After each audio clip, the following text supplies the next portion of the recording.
we are going to Omanappuzha beach.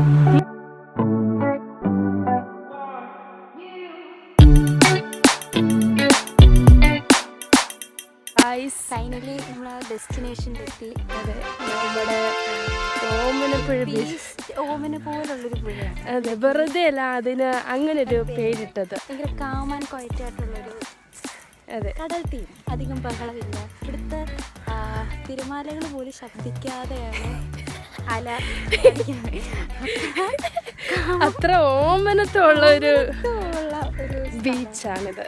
അതെ, ഞാൻ നിങ്ങൾക്ക് അതിൻ്റെ വ്യൂസ് കാണിച്ചു തരാം ഗൈസ്.